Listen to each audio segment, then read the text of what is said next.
भद्र देश के एक राजा थे जिनका नाम असवपति था। भद्र देश के राजा असवपति के कोई संतान नहीं थी, इसीलिए वो इस बात से बहुत ही दुखी रहते थे। उन्होंने संतान की प्राप्ति के लिए मंत्र उच्चारण के साथ प्रतिदिन 1 लाख आहुतियां दी। 18 वर्षों तक यह कर्म जारी रहा।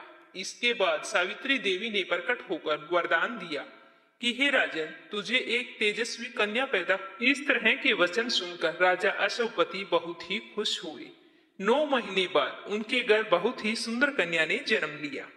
सावित्री देवी की कृपा से जन्म लेने के कारण उस कन्या का नाम भी सावित्री रखा गया। कन्या बड़ी होकर बेहद ही रूपवान और गुणवान थी, हर कार्य में निपुण थी। सावित्री के बड़ा होने पर उसके पिताजी को उसके विवाह की चिंता हुई। वो उसके लिए वर ढूंढने लगे, लेकिन योग्य वर न मिलने के कारण सावित्री के पिता बहुत ही दुखी रहने लगे। तो एक दिन सावित्री ने कहा कि पिताजी, आप इतने उदास क्यों रहते हो? मुझे बताओ कि क्या बात है। तो उसके पिताजी ने कहा कि बेटा, मैं तुम्हारे लिए कोई योग्य सुंदर वर तलाश कर रहा हूँ, लेकिन वो मुझे नहीं मिल रहा। अब मैं चाहता हूँ कि तुम स्वयं ही अपने लिए वर तलाश करो। पिता की आज्ञा पाकर सावित्री तपोवन में चली गई। वहां पर सालव देश के राजा धुमतसेन रहते थे। उनका राज्य तो किसी ने छीन लिया था। उनके पुत्र सत्यवान को देखकर सावित्री उस पर मोहित हो गई और उसे पति के रूप में उसका वरण कर लिया। ऋषि राज नारद को जब इस बात का पता चला तो वह राजा अश्वपति के पास पहुंचे और कहा कि हे राजन, यह आप क्या कर रहे हैं? सत्यवान गुणवान है, धर्मात्मा है, बलवान भी है, लेकिन एक चिंता की बात है कि उसकी आयु बहुत ही छोटी है। वह अल्पायु है, 1 वर्ष के बाद ही उसकी मृत्यु हो जाएगी। तो ऋषि राज नारद की बात सुनकर राजा अश्वपति घोर चिंता में डूब गई। तो फिर सावित्री ने अपने पिताजी से पूछा कि पिताजी, आप चिंतित क्यों हैं? तो उसके पिताजी ने कहा कि पुत्री, जिस राजकुमार को तूने अपने वर के रूप में चुना है वह अल्पायु है। मैं चाहता हूँ कि तुम किसी और को अपना जीवन साथी बनाओ। तो इस पर सावित्री ने कहा कि पिताजी, आर्य कन्याएं अपने पति का वरण एक ही बार करती है। राजा एक ही बार आज्ञा देता है और पंडित एक ही बार प्रतिज्ञा करता है और कन्यादान भी एक ही बार किया जाता है। और सावित्री हट करने लगी और बोली कि मैं सत्यवान से ही विवाह करूंगी। तो राजा अश्वपति ने सावित्री के कहने पर उसका विवाह सत्यवान से कर दिया। विवाह के बाद सावित्री अपने ससुराल यानी कि जंगल में जाकर अपने सास ससुर की सेवा करने लगी। समय बीतता चला गया। नारद मुनि ने पहले ही सावित्री को सत्यवान की मृत्यु का निश्चित समय बता दिया था। जैसे जैसे वह दिन करीब आने लगा तो सावित्री अधीर होने लगी। उसने 3 दिन पहले ही व्रत रखना शुरू कर दिया। नारद मुनि द्वारा कथित निश्चित तिथि पर उसने पितरों का पूजन किया। हर दिन की तरह सत्यवान उस दिन भी जंगल में लकड़ी काटने के लिए जा रहा था। तो सावित्री ने कहा कि आज मैं तुम्हारे साथ चलूं। तो सत्यवान की आज्ञा पाकर सावित्री सत्यवान के साथ जंगल में लकड़ियां काटने साथ चली गई। जंगल में पहुंचकर सत्यवान लकड़ी काटने के लिए एक पेड़ पर चढ़ गया। तभी उसके सिर में बहुत ही तेज दर्द होने लगा। दर्द से वह व्याकुल होकर पेड़ से नीचे उतर गया। तो सावित्री अपना भविष्य समझ गई थी। तो सावित्री सत्यवान के सिर को अपनी गोद में रखकर सिर को सहलाने लगी। तभी वहां पर यमराज आते दिखे। यमराज अपने साथ जब सत्यवान को लेकर जाने लगे तो सावित्री भी उसके पीछे पीछे चल पड़ी और यमराज से विनती करने लगी कि मेरे पति सत्यवान के प्राण छोड़ दीजिए, और कहा कि मेरे सास ससुर अंधे हैं, उनका एकमात्र इकलौता सहारा यही है। आप कृपा करके मेरे पति के प्राण को बख्श दीजिए। तो यमराज ने सावित्री को समझाया कि यही विधि का विधान है, ये टल नहीं सकता, लेकिन सावित्री नहीं मानी। सावित्री की निष्ठा और पति परायणता देखकर यमराज ने सावित्री से कहा कि हे देवी, तुम धन्य हो, तुम मुझसे कोई वरदान मांग सकती हो। मैं तुम्हें 3 वरदान देता हूँ। तो सावित्री ने कहा कि मेरे सास ससुर वनवासी और अंधे हैं, आप उन्हें दिव्य ज्योति प्रदान करें।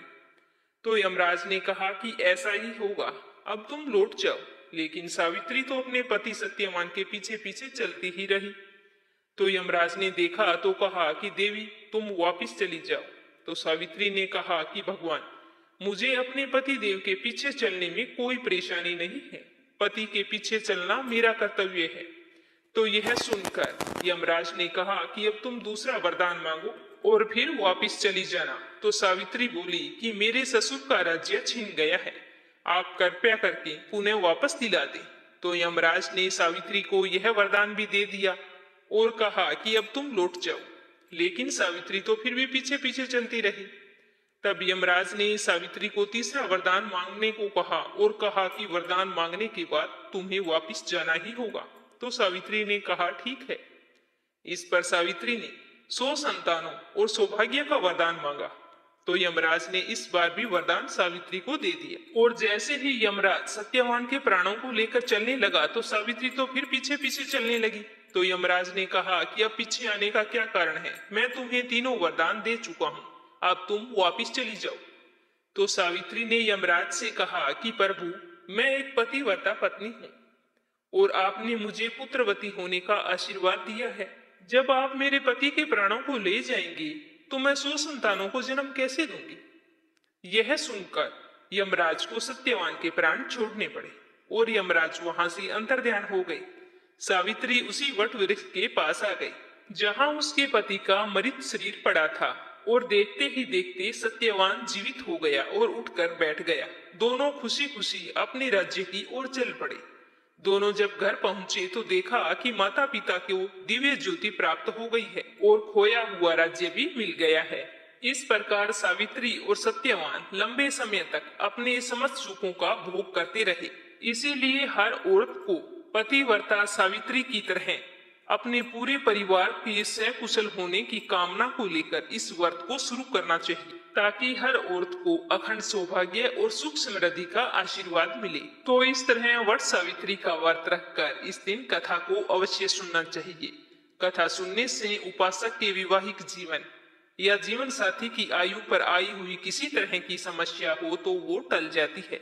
यह व्रत अमावस्या के दिन आता है, इसीलिए इस दिन सुहागिन महिलाओं को सोमा धोबिन की कथा भी अवश्य सुननी चाहिए और साथ में एक कथा गणेश जी की और लपसी तपसी की कहानी भी सुननी चाहिए। तो पहले अपने सुनते हैं सोमा धोबिन की कथा, उसके बाद में सुनेंगे गणेश जी की और उसके बाद में सुनेंगे लपसी तपसी की कहानी। सुहागिन महिलाओं के अखंड सौभाग्य की कामना करते हुए मैं व्रत कथा शुरू करती हूँ। बोलो श्री हरि विष्णु की जय हो। एक साहूकार था, उसके 7 बेटे और 7 बहुएं और एक बेटी थी। उस साहूकार के घर अक्सर एक जोगी भिक्षा लेने आया करता था। जब उस साहूकार की बहुएं उसे भिक्षा देती तो वह खुशी से लेता और आशीर्वाद देता हुआ चला जाता। जब कभी साहूकार की बेटी जोगी को भिक्षा डालने आती तो वह भिक्षा नहीं लेता और बोलता कि बेटी सुहागन तो है पर इसके भाग्य में दुख लिखा है। ऐसा सुनकर बेटी दुबली होने लगी, किसी को कुछ भी नहीं बताया। ऐसा करते करते काफी समय बीत गया। एक दिन उसकी माँ ने कहा कि बेटा ऐसी क्या बात है, अच्छा भला खाने पीने को देती हूँ फिर भी तुम बिल्कुल पतली होती जा रही हो, कोई बात है तो मुझे बताओ, तुम्हें चिंता करने की कोई भी आवश्यकता नहीं है। तो इस पर बेटी ने अपनी माँ को वो जोगी वाली सारी बात बता दी। तो माँ ने कहा ये बात थी तो तुम मुझे पहले ही बता देती। अब की बार जब वो जोगी भिक्षा मांगने के लिए आए तो तू ही भिक्षा डालने के लिए जाना और मैं किवाड़ के पीछे छुपकर बैठ जाऊंगी। तो ऐसा ही हुआ। दूसरे दिन वो जोगी भिक्षा के लिए आ गया और साहूकार की बेटी जैसे ही भिक्षा डालने गई तो उसकी माँ किवाड़ की ओट में खड़ी होकर बातें सुनने लगी। तो जोगी फिर से वैसे ही बोला कि तेरे भाग्य में सुहाग तो है पर सुहाग का सुख नहीं लिखा, मैं तुमसे भिक्षा नहीं ले सकता। तो ये सुनते ही उसकी माँ बाहर निकल आई और बोली कि हे महाराज, एक तो मेरी बेटी आपको भिक्षा डालती है और आप उसे ऐसा आशीर्वाद देते हैं, क्यों, क्या बात है, आप मुझे बताओ। तो वह बोला कि इसकी शादी तो जरूर होगी, लेकिन फेरों के वक्त सांप इसके पति को डस लेगा जिससे उसकी मृत्यु हो जाएगी, तो इसके भाग्य में सुहाग का सुख नहीं लिखा। तो उसकी माँ ने जोगी के पांव पकड़ लिए और कहा कि आप ही इसका कोई उपाय बताओ। जब आप इसके भाग्य में लिखा बता सकते हैं तो आप इसका उपाय भी बता सकते हैं। ऐसा कहकर वो रोने लगी। तो साधु ने कहा कि 7 समुद्र पार एक सोमा धोबिन रहती है, वह प्रत्येक माह की अमावस्या का व्रत करती है। यदि वह इसका फल इसको दे देती है तो इसके भाग्य में लिखे हुए दुख टल जाएंगे। वो ज्यादा कहीं आती जाती नहीं है, बहुत ही धर्मपरायण स्त्री है। अब उसे कैसे राजी करके आपको लाना होगा ये आप ही जानो। यह कहकर साधु बाबा वहां से चले गए और उस लड़की की माँ जैसा साधु बाबा ने बताया था उसी रास्ते पर सोना डूबन को ढूंढने के लिए निकल पड़ी। चलते चलते वो तेज गर्मी की वजह से बिल्कुल थक चुकी थी और एक पीपल के पेड़ के नीचे विश्राम करने लगी। तो उसने अचानक देखा कि एक सांप आ रहा है जो पीपल के पेड़ के ऊपर चढ़ रहा था। तो साहूकारनी ने पीपल के पेड़ पर देखा तो पेड़ के ऊपर गरुड़ पक्षी का घोंसला था। तो उसने सोचा कि इसके अंदर गरुड़ के अंडे होंगे, अगर यह ऊपर गया तो उन अंडों को खा जाएगा। तो यह सोचकर उसने सांप को मार दिया। इतने में वहां पर गरुड़ पक्षी का जोड़ा उड़ता उड़ता आकाश से आया और चोंच मारने लगा और कहने लगा कि तुमने हमारे बच्चों को मार दिया। तो वो बोली कि मैंने तुम्हारे बच्चों को मारा नहीं है, मैंने तो तुम्हारे बच्चों को बचाया है। यह कहते हुए उसने सांप की ओर इशारा किया। तो गरुड़ पक्षी बहुत ही खुश हुए और बोले कि आपको जो भी मांगना है सो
मांगो।